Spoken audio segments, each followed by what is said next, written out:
Hello, Bobby Torres of Frightbox recording here, critiquing subscriber mixes, episode 13.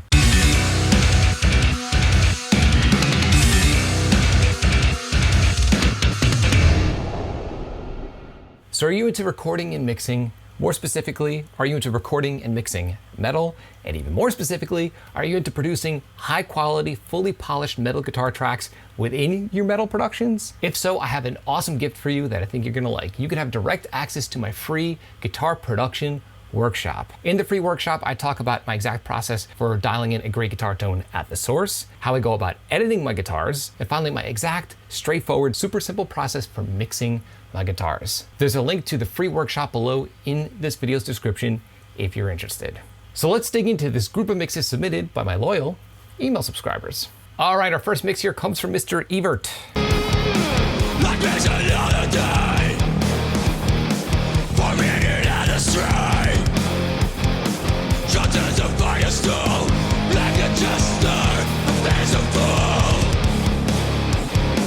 Forsaker at his right.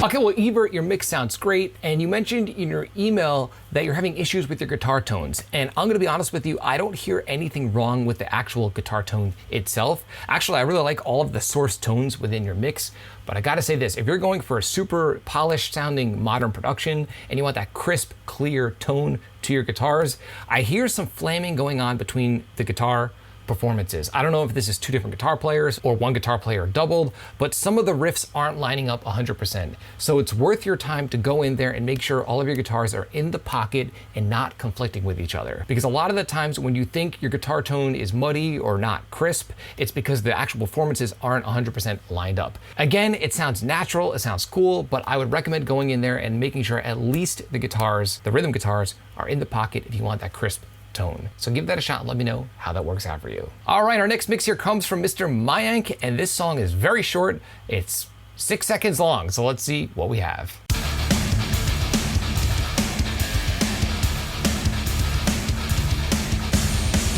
Okay, that's his entire mix. I don't know if he meant to send me such a short file, but Mayank, you mentioned in your email that you're having issues with your kick cutting through. Let me listen once more.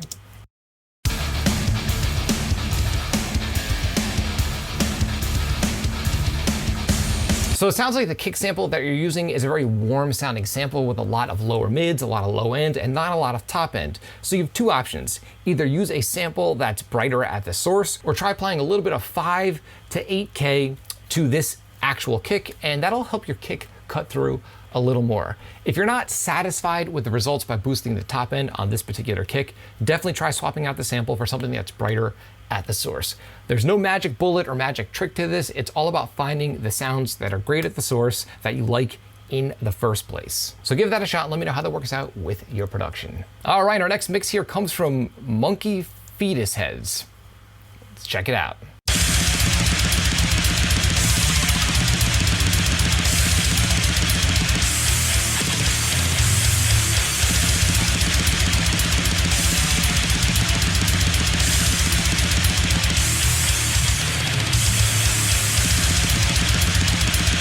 Okay, well, Monkey Fetus Heads, I really like your production here. Really cool guitar riffs, has a nice evil death metal vibe, which I'm all about. The one thing that stands out to me is that there's a lot of top end happening on those cymbals. So I would say you have one of two options. Either remove some of that top end that you're probably adding to your cymbals, or just take your cymbals as they are and just reduce the volume. Because I love the riffs, I like the kick and snare. I can hear everything in a nice clear manner. It's just those cymbals are really, really abrasive and almost hurting my ears. So just turn them down a little.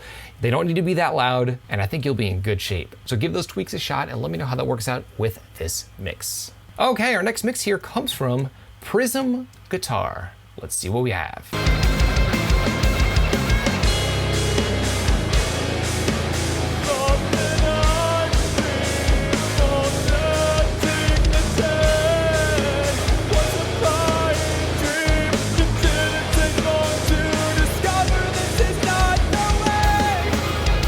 Well, dude, I just gotta say, I love the mix. I like the songwriting, really cool guitar playing. I can tell that everyone involved with this production can really play.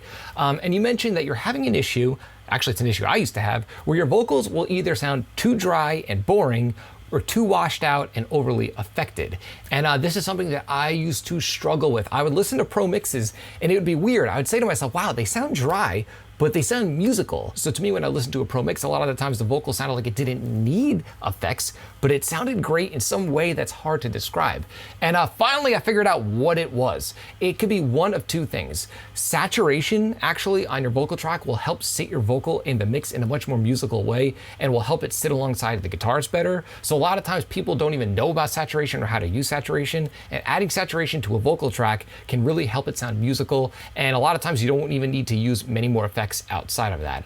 The other thing can be just using a simple slap echo. It's very low in volume. It can help add space to your vocal, and it's not even obvious to the listener. So the issue I used to have is that I have a vocal track really dry. Let's say in this particular production I was working on, I wanted a drier vocal, but it just wouldn't sound right. It would sound boring and bland and sterile. And the only other thing I knew to do back then is to add reverb, but then when I added reverb, the vocal had reverb, and I didn't necessarily maybe want that for that particular mix. So the solution for your issue is the same solution that I finally came across that really helped. Either use saturation if you want the vocal to sit right without using a whole lot of ambience, or use a simple slap echo that's low in volume, maybe 160 milliseconds on the left and 220 on the right or something like that. And it'll help add space around your vocal, but it won't sound like reverb. So dude, give that a shot and let me know how that works out on your future productions. All right, our final mix here comes from Alex.